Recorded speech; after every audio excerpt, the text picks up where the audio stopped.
Então eu vou compartilhar com você 3 princípios, para que você tenha uma vida cristã próspera. Então você veio essa noite a fim de ter uma vida próspera. Então eu vou te apresentar 3 princípios relacionados ao reino de Deus que farão com que a sua vida seja próspera. 3 princípios que eu vou compartilhar. O princípio da leitura bíblica, o princípio da comunhão, o princípio do evangelismo e do discipulado. Bom, então vamos lá. Primeiro princípio, leitura bíblica. Ok? Isso parece ser óbvio. Obrigado. Óbvio. E não é, cara. O que parece ser óbvio não é óbvio. Por incrível que pareça. As pessoas não leem Bíblia quase. Elas pescam alguns versículos, leem Bíblia, elas não leem Bíblia. Então, o primeiro princípio é ler a sua Bíblia. Então, dentro desse princípio, você deve ler a sua Bíblia para a sua própria segurança. Esse é um princípio. Para que você conheça Deus ou tudo aquilo referente a Deus com segurança. Porque existe a possibilidade, pela falta da leitura bíblica, de você construir na sua mente um Deus estranho, que não tem nada a ver com o Deus que se revelou nas Escrituras. Existe uma grande possibilidade de construirmos um Deus que é estranho. A única forma segura, guarde bem isso, segura, de conhecermos a Deus é lendo as Escrituras. Não tem outra forma de eu conhecer a Deus com segurança fora das Escrituras. Qualquer,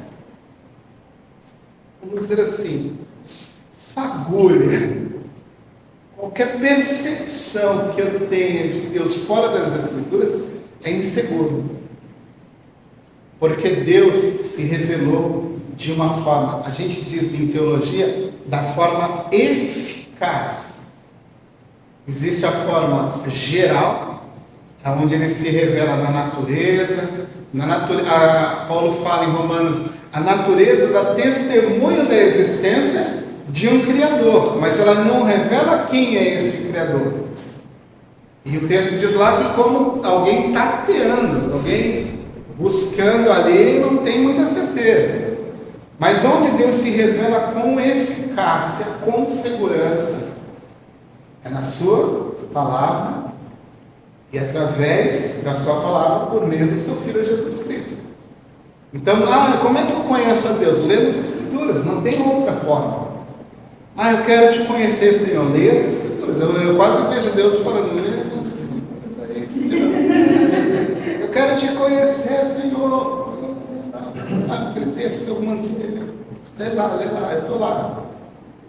Entendeu? É mais ou menos isso. A gente canta às vezes isso sem perceber que às vezes Deus está no alto e sublime trono falando, está tudo lá, então meu respeito está lá. Com segurança, tudo que eu revelei de mim, e o que você precisa saber acerca da minha pessoa, acerca do meu filho, o que eu quis revelar está nas Escrituras. Esse é um lugar seguro, você não vai ter problema se você ler as Escrituras, tá bom? Então, ler as Escrituras. Segunda coisa dentro desse contexto aí, você deve ler a Bíblia para a sua própria transformação. Tipo assim, eu preciso ser transformado, Senhor. Não tem outra forma de você ser reeducado, moralmente falando, pelo princípio e pelos objetivos estabelecidos por Cristo através do seu Evangelho, se não for pelas Escrituras. Não são seus costumes culturais, não é o seu modo de se vestir que transforma você. O que transforma você é a verdade ou os princípios que estão nessas Escrituras, quando invadem o seu coração e transformam a sua vida. É necessário você ler as Escrituras para que você seja reeducado. Eu e você carregamos vícios antigos que ao longo da nossa vida foram sendo acumulados e colocamos numa mochila e trazemos conosco essas culturas familiares, culturas sociais. E quando eu chego no Evangelho, eu preciso agora ser reeducado com os princípios de Deus. Aí como é que eu sei disso? Qual é a vontade de Deus? Eu preciso estar no centro da vontade de Deus. Então você senta ou fica em pé, em cima da sua Bíblia. Esse é o centro da vontade de Deus, aquele é o centro. A vontade de Deus está ali, revelada, clara, para que você possa executar, praticar. Ela é o centro da vontade de Deus. A palavra de Deus é o centro de todas as coisas. É ela o centro para reeducar a minha vida, para estabelecer princípios de relacionamento conjugal, de relacionamento pai e filhos, servo e patrão e várias outras coisas. É aqui dentro das Escrituras que você encontra isso com segurança. Você ia falar alguma coisa? Não confundir a leitura prática com a religiosidade. Não, nunca. Tem essa também. Porque às vezes você cria dogmas religiosos na sua cabeça e acha que isso é vontade de Deus. Ao longo da nossa vida, ao longo da história da igreja, os homens criaram tantas coisas que às vezes não tem nada a ver com a verdade das Escrituras. E a gente às vezes vive isso dia e anos após anos, dias após dias, até que um dia você fala, cara, mas isso aqui não tem na Bíblia. E eu estou nessa religiosidade ao longo da minha existência cristã, praticando uma coisa que não tem nexo, não é bíblico, e eu estou praticando. Tem duas frases famosas, né? Cair ele é como, levantar ele é. Opa! Se não vier pela boca, Vem pela dor. A gente vive repetindo isso. Então, se você quer ter um conhecimento seguro de Deus, leia a sua Bíblia. Se você quer ser reeducado, fazer da vontade de Deus o centro da sua vida, leia a sua Bíblia. Você vai ser reeducado. Então eu vou deixar aqui, por exemplo, mais um princípio. Leia a sua Bíblia com entendimento. Não adianta você ler e não entender o que leu. É infrutífera a sua leitura. Então, às vezes eu percebo as pessoas, cara, eu estou lendo, agora, 2024, eu imagino que você lá perto do dia 31 vai estabelecer, ano de 2024, eu lerei a minha Bíblia de Gênesis a Apocalipse, porque esse ano eu não consegui. Aí você entra em janeiro, Gênesis. Aí você entra em fevereiro, Êxodo. Está meio... Quando você chega em Levítico, acabou. Acabou. A leitura parou aí. Por quê? Porque você às vezes não vai entender, não tem entendimento. Você, cara, o que estava querendo dizer aqui?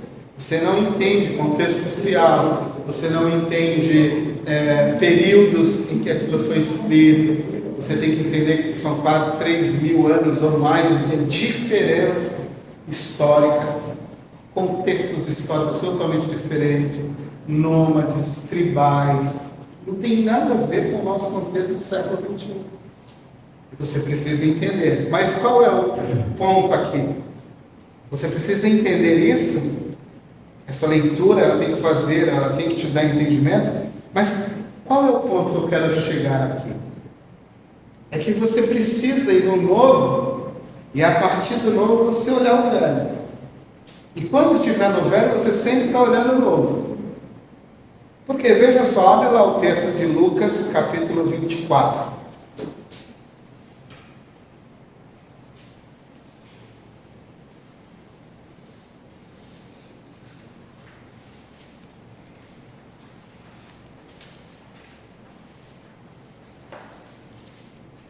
Lucas capítulo 24, verso 25, entre o 25 e o 27, primeiro.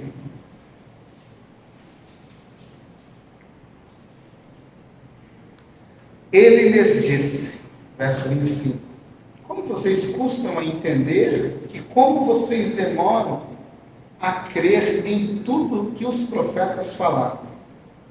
Como vocês demoraram para crer em tudo aquilo que os profetas falaram. Isso Jesus falando. Tá bom?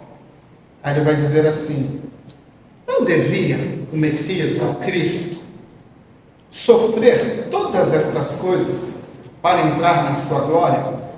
Então ele está falando sobre o que aconteceu em Jerusalém. Morte, através da crucificação, ressurreição. Ele está falando, não era necessário acontecer isso? O Cristo ser desprezado, o Cristo ser perseguido, morrer, ressuscitar, não é isso. Ele está falando sobre isso. Aí verso 27. Começando por Moisés. E todos os profetas, explicou-lhes o que constava a respeito dele em todas as Escrituras. Então aqui ele só foi em dois blocos do Antigo Testamento. Ele foi no Pentateuco e nos profetas. Ele não entrou nem nos livros poéticos, Salmo, Jó, Esther e outros livros ali, Provérbios, Cantares, ele nem entrou. Ele entrou nos profetas maiores e menores, Daniel, Samuel, que na categoria deles entra como profeta. Pentateuco, os 5 primeiros livros lá do Gênesis, Êxodo, Números, Levítico, Deuteronômio, toda aquela turma lá, Pentateuco, ele está falando Moisés aqui. Então veja só, ele entra nos 5, ou Pentateuco, passa pelos profetas e vai falando o que todos esses livros sinalizam ou apontam para ele. Então, quando você estiver lá atrás, no Antigo Testamento, não fica perdidão lá em Moisés. Fala, o que Moisés, o que através de Moisés, Jacó, Josué, eu posso enxergar, ou como eu posso enxergar Jesus em tudo isso aqui? Porque Jesus fez uma leitura e se encontrou lá dentro. Eu já sei que essas Escrituras estão me apontando para ele. Então eu não preciso ficar perdidão lá. Preciso achar Jesus lá. E aqui eu não estou dizendo que cada pedra no Antigo Testamento, cada árvore é Jesus, tá bom, gente? Quando você vai falar, nossa, essa pedra aqui parece Jesus. Não, é isso. Vamos lá, 44, 45 do mesmo verso, do mesmo capítulo 24.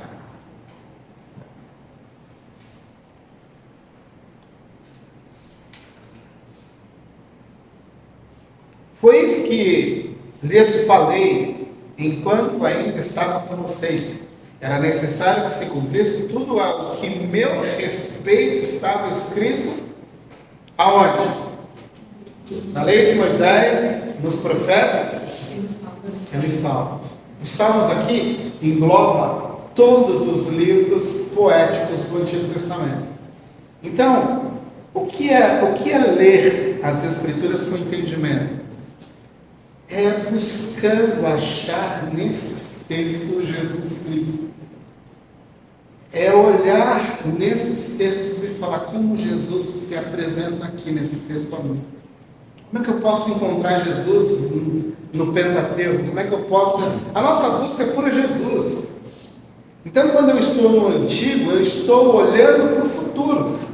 Porque o Antigo está apontando para uma única pessoa, Jesus Cristo. As histórias que estão no Antigo Testamento, elas estão lá porque elas estão apontando para Jesus.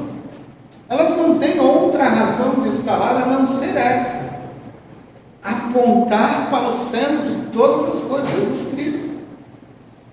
Por isso que elas estão lá, para mostrar a fraqueza, primariamente a fraqueza de Adão e Eva, depois a fraqueza do povo judeu, e vai mostrar Jesus cumprindo tudo a lei.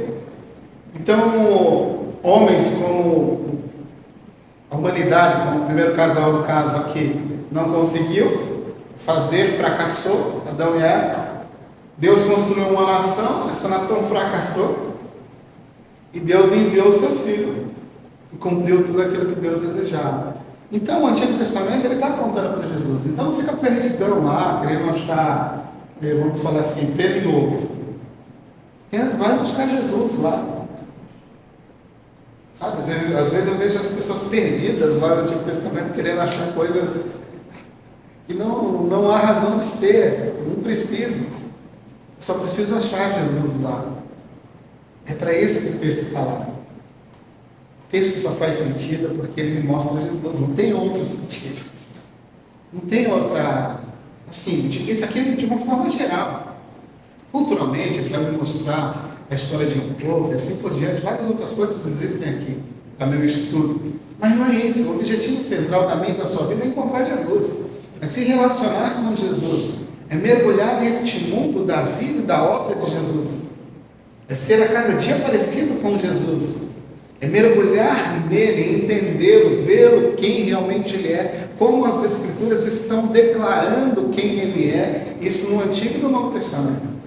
Então, às vezes, não fica lá perdidão, tá bom? Não fica lá. Fica lá perdido em Jesus.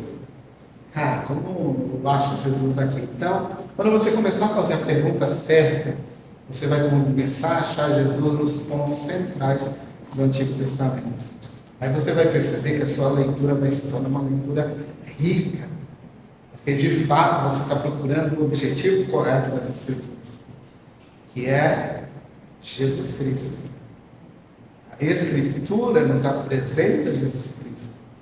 É por isso que Deus nos deu a sua palavra, para termos fé em seu Filho, para encontrarmos nela o seu Filho. Essa é a razão de toda a leitura bíblica.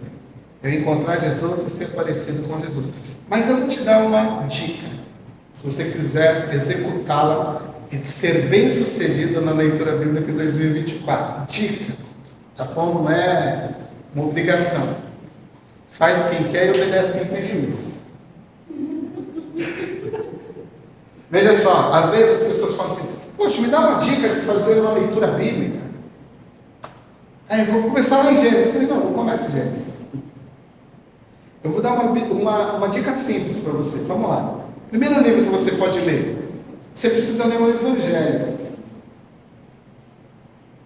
Primariamente falando, seu ponto de partida tem que ser o Evangelho. Então, dentre todos os Evangelhos, o Evangelho mais rápido, mais simples, é o de Marcos. Então comece lendo o Evangelho de Marcos. Quando você terminar de ler o Evangelho de Marcos, dá um pulinho em Romanos. Romanos não é uma carta sistemática que ensina toda a linha e a trajetória do que Deus fez. Mas em Romanos você encontra de uma forma concisa uma estrutura e uma explicação básica acerca do Evangelho. Porque é isso que o apóstolo Paulo vai falar nessa carta. Então, do capítulo 1, do verso 16, 17 ali, até o finalzinho do capítulo 11, você tem toda a explanação do Evangelho de Paulo. Eu preciso saber o que é o Evangelho. Leu Marcos? Dá um pulinho em Romanos. Você vai ter uma compreensão do que é o Evangelho. Aí você vai, já estou entendendo que é justificado, porque Jesus morreu, a vida e a obra, já sei qual é a função da lei. Quando você chegar lá no Antigo Testamento, então essa lei aqui, já sei para que ela serviu, porque Paulo falou isso para mim lá em Romanos. Aí o segundo, leu Romanos, vai lá em Hebreus. Quando você entra em Hebreus, você vai ver todo o sistema de sacrifício do Antigo Testamento exposto no texto de Hebreus. E Jesus sendo colocado como alguém superior a todo aquele sistema de sacrifício, a todas as festas que estavam lá ditas no Antigo Testamento. Você vai perceber pelo livro de Hebreus que todo aquele contexto de mata, derrama sangue, propiciação, holocausto, sacerdócio, está tudo lá, em Hebreus, bem explicadinho, bem bonitinho, bem colocadinho. Por quê? Porque o autor teve essa preocupação de mostrar que Jesus é superior a tudo aquilo. Aí você vê hoje algumas pessoas querendo judaizar a igreja, querendo ressuscitar princípios do Antigo Testamento, sendo que o autor aos Gálatas, o autor aos Hebreus já matou essa ideia. Falou, não, esquece isso aí, gente. Jesus é superior a tudo isso, a gente só precisa de Jesus. Para com esse negócio de criar festa disso, festa daquilo. Esquece isso aí, já foi, acabou. Olha para Jesus, Jesus é a nossa forma. E está lá em Hebreus, olhando ao autor e consumador da vossa fé. Aí leu Hebreus, já sabe mais ou menos o que Levítico está falando. O que todo o sistema do tabernáculo, do templo, tem a ver com o holocausto. Já sabe, já leu Hebreus. Leu Hebreus, dá um pulinho em Efésios. Efésios vai falar sobre a glória, a eternidade, a salvação em Cristo, capítulo 1, 2, 3 e 4. 5 ao capítulo 6, você tem toda uma ordem prática. Você tem toda uma ordem prática a respeito de comportamento. Você vai falar assim para mim, André, como é que eu me comporto? Como é que eu vivo a vida cristã? Como é que eu devo me comportar como crente em Jesus Cristo? Lê Efésios, capítulo 4, capítulo 5 e 6, você tem toda a descrição como os filhos de Deus devem se comportar, os filhos da luz. Eu não sei como é que ser crente em Jesus, como é que eu devo me comportar. Vai lá, lê Efésios, está tudo lá. Está lá a dica, sede imitadores de Deus como filhos amados. Imitem a Deus em tudo, aí está lá tudo que você deve fazer. Aí depois que você leu isso aí, você vai lá em Salmos. Salmos vai te ensinar a adorar a Deus como ele deve ser adorado. Como é que adora a Deus? Dá uma lidinha nos Salmos lá, você vai ver várias evocações de adoração a Deus, várias formas de adorar. Você vai adorar em prantos, você vai adorar em alegria, você vai adorar em ódio, em raiva, em todo. Tem cara lá que está com raiva e ora e canta, e ora e canta de novo, e pede justiça. Tem outro que fala, olha, eu estou com o coração tão cheio da tua graça que eu vou aqui, te louvar, te engrandecer, te falar que tu é eterno. Entendeu? Tem outro que eu falo, olha, eu amo tanto meus irmãos que Deus é como a fragrância, o óleo que desce, a barra. Você está tudo lá. Você vai saber como adorar, como se concentrar, como se apresentar diante de Deus, como ver Deus. Não existe teologia de adoração melhor do que o livro de Salmos. É rico em teologia, é rico em formas de como você pode se apresentar no seu momento particular com Deus. Depois que você fizer esse tour, você pode enfrentar o Antigo Testamento, o Novo Testamento, aí você fica. Mas faz esse tour primeiro. Ao fazer esse tour, você fica mais preparadinho para entender um pouquinho do Antigo Testamento. Tem coisas lá que são difíceis de entender, não fazem mais sentido. Se você não olhar para Jesus, você vai ficar birutinho. Porque só faz sentido em Jesus agora.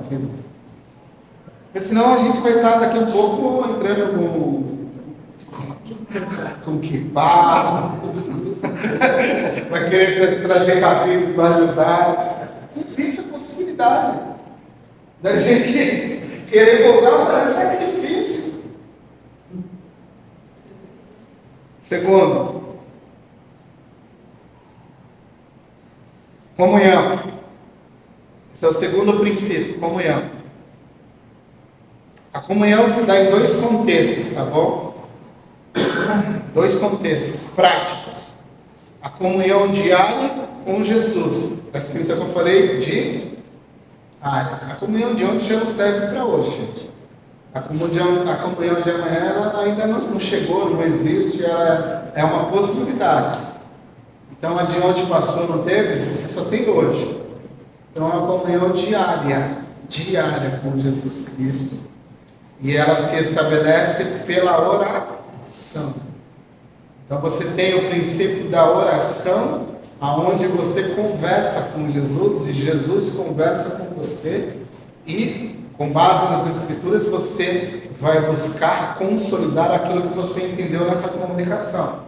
Porque se de alguma forma essa comunicação que você teve com Jesus, nesse teu momento de devocional, particular, seja lá o que for o nome que você der a isso, se este momento contradiz o texto bíblico, não é Jesus. Você pode ter tido qualquer tipo de experiência, mas Jesus nunca vai contradizer a sua palavra. O Espírito Santo nunca vai contradizer aquilo que ele já disse e revelou no seu texto. Então, essa é a margem da minha e da sua segurança nessa intermediação devocional, Cristo Jesus. Por quê? Isso me dá segurança. Porque eu já escutei, já presenciei, talvez algum de vocês já presenciaram relatos de pessoas que dizem ter tido um encontro com Jesus, uma experiência bacana com Jesus, encontraram Jesus legalzinho, mas a experiência contradiz a Escritura. Então não existe nenhuma possibilidade deste Jesus, nesta relação, ter sido o Jesus que se revelou nas Escrituras. Entendeu? Isso que eu falei lá em cima. Este é o teu lugar de segurança. Seu porto seguro é as Escrituras. Para qualquer coisa, até para a tua experiência devocional. Eu estive lá, eu entrei numa terceira dimensão, vi Jesus lá com os cogumelos na mão, e tal, psicodélico, aquele. Cuidado. Eu li um livro há muito tempo atrás chamado Que Deus Tem Essa Pessoa no Seu Devido Lugar, que ela levou meu livro e nunca mais trouxe.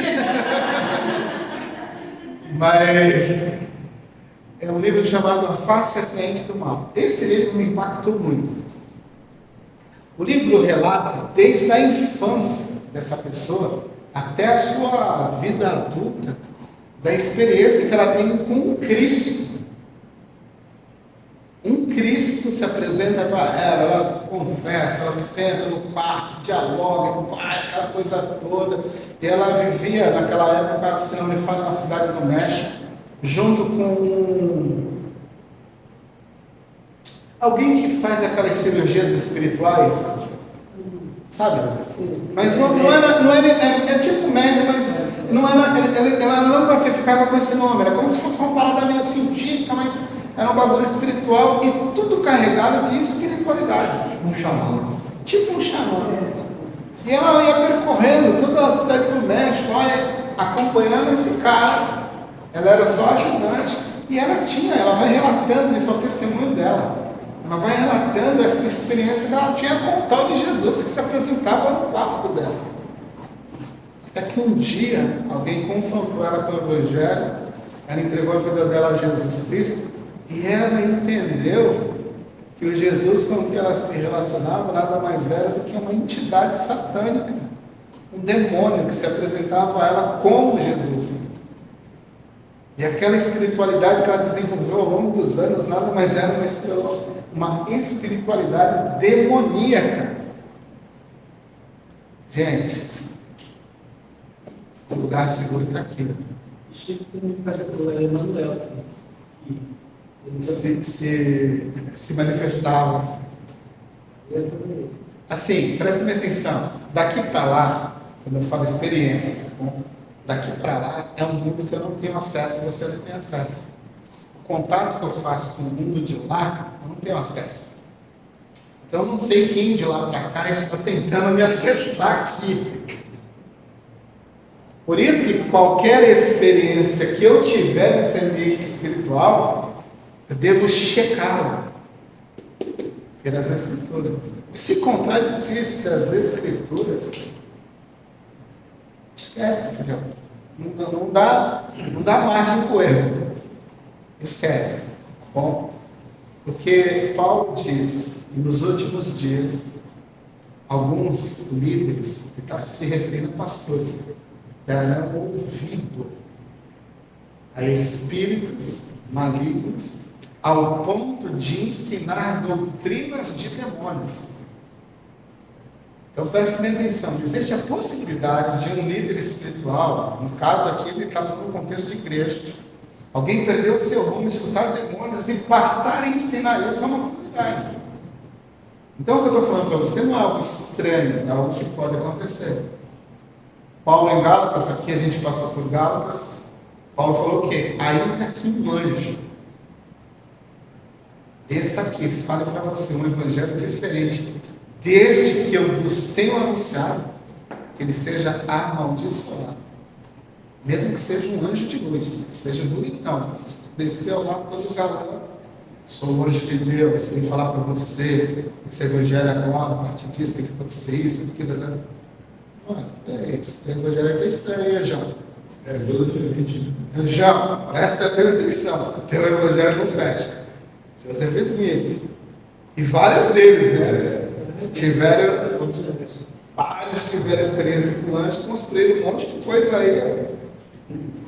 Mas vamos lá. Então, essa é a dica, tá? A tua experiência diária, a tua comunhão diária com Jesus, ela deve ser diária. Então, a comunhão deve ser diária por meio da oração. Aí só fica esse adendo, cuidado, tá bom? De qualquer experiência que você tiver, sempre dá aquela checada, aquela arrematada com as Escrituras. O segundo princípio dentro desse princípio de comunhão é a comunhão com o corpo de Cristo. Tá bom?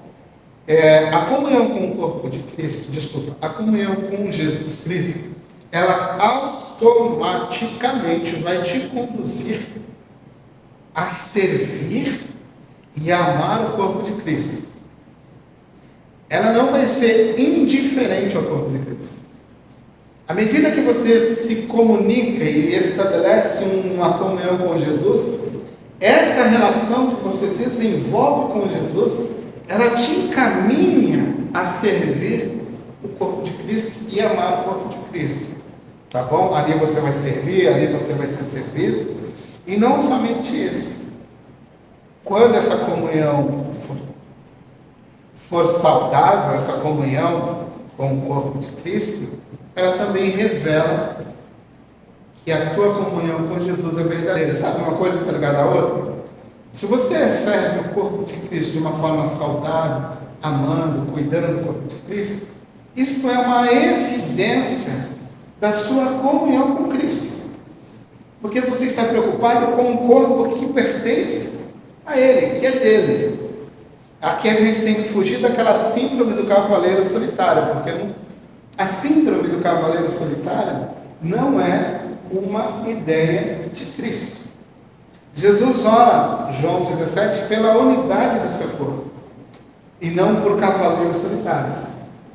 Eu oro para que cada um, em cada cantinho que estiver, vivam as suas vidinhas normais, sozinhos. Não. Oro para que eles sejam um. Assim como eu e tu somos um. Assim como eu tive glória contigo, também que eles estejam comigo na tua glória, na glória, eles estejam aqui conosco, eles sejam conhecidos, assim como eu sou conhecido por ti, eles sejam conhecidos pelo mundo. Assim como eu estou em ti, que eles estejam em nós. Sabe aquela coisa de Deus, sabe, embolando tudo ali, falando, que eles sejam um, unidos em amor, evidenciando o amor deles ao mundo, assim como eu tenho evidenciado o amor que tu tem por mim e eu por ti a este mundo. Então a síndrome do cavaleiro solitário, ela desaparece quando o teu relacionamento com Jesus é bem ajustado. Terceiro e último ponto: evangelismo e discipulado. Primeiro, a proclamação do evangelho não é uma opção. Tipo assim, se você faz da proclamação do evangelho algo opcional, eu queria te ressaltar, queria te alertar que você está muito errado e muito equivocado. Não é uma opção. Você não tem opção de, eu vou falar de Jesus ou não. É uma comissão. Mateus 28, 19 e 20. Eu vos ide, pregai o Evangelho, anunciai isso a todo o mundo. Então, assim, não existe falar de prosperidade, vida próspera, é falar também de responsabilidades na questão do evangelismo. Então, proclamação do Evangelho não é opcional, é necessidade. É ser um com Cristo e entender a necessidade de um mundo caído, de um mundo que caminha a passos largos para uma condenação eterna. Se você é seletivo, se você ainda é alguém que se dá o luxo de não compartilhar o Evangelho com ninguém, algo estranho está acontecendo no teu coração. Você precisa ser ajudado, você precisa conversar com alguém a respeito disso, porque não é normal você ser crente em Jesus Cristo e não desejar compartilhar o Cristo que você tem uma relação, que você diz que ama, com outras pessoas. Tem alguma coisa que você entende? Abre olho, fecha essa conta. A proclamação é uma necessidade.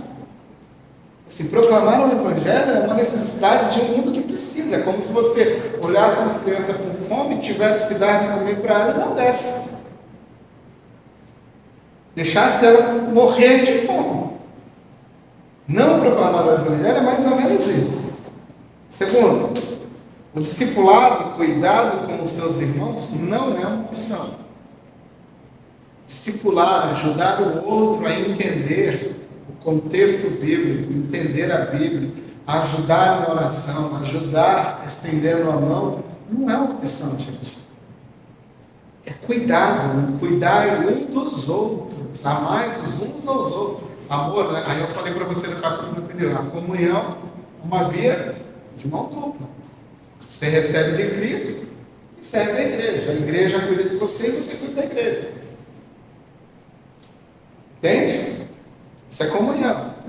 Então, o discipulado é ajudar o mais novo e também ajudar alguém que já está caminhando um pouquinho de tempo na fé.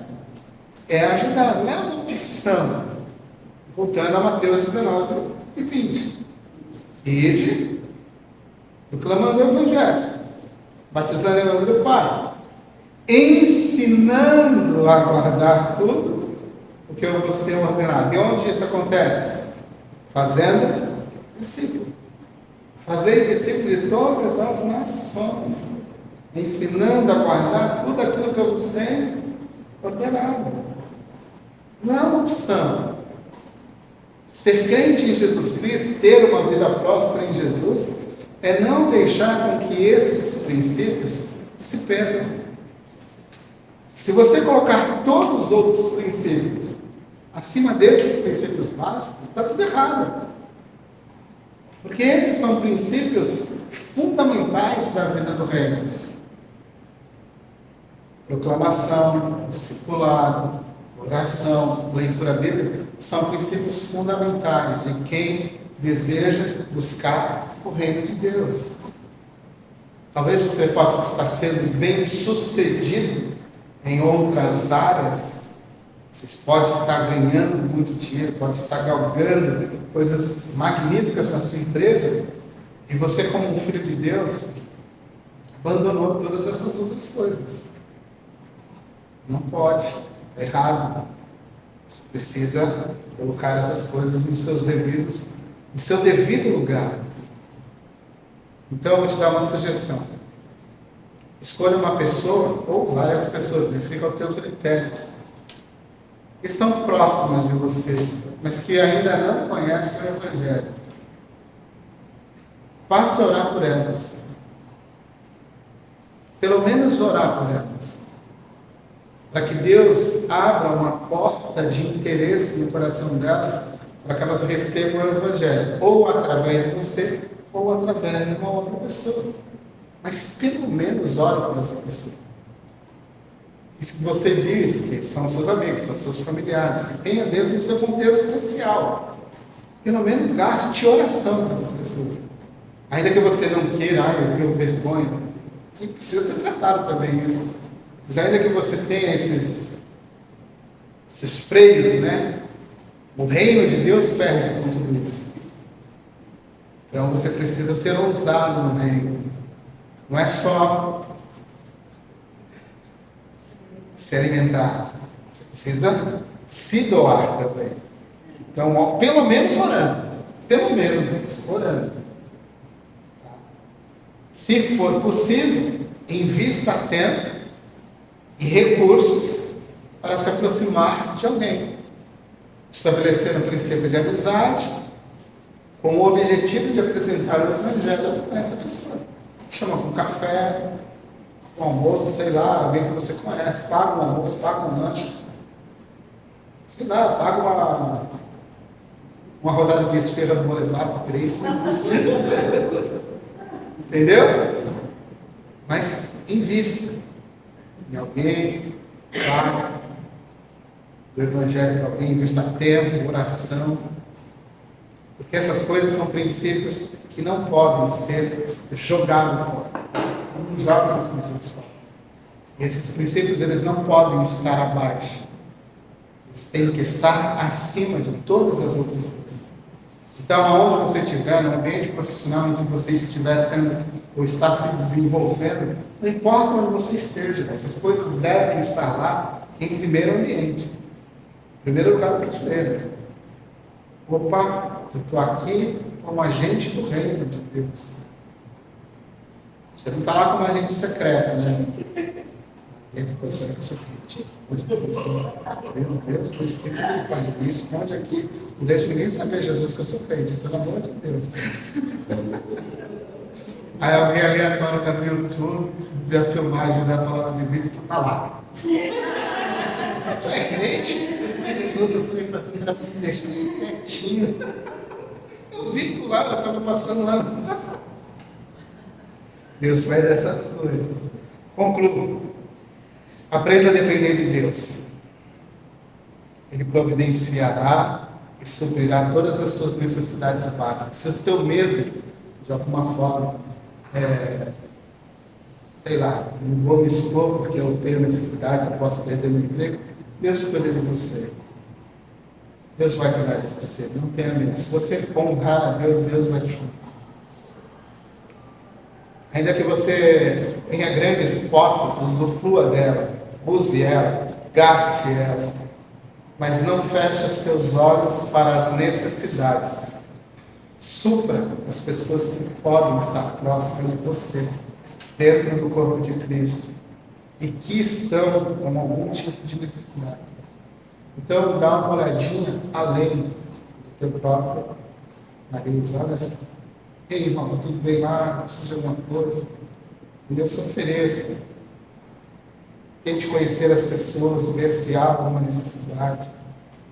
Ajude essas pessoas. Lembre-se, a preocupação fora de controle é quase um ateísmo prático. Tá bom? E é uma afronta a Deus. A preocupação exagerada, fora do controle, e aqui eu não estou falando num ambiente clínico. Tem aquela ansiedade clínica e tem aquela preocupação exagerada com o futuro, que é uma outra coisa.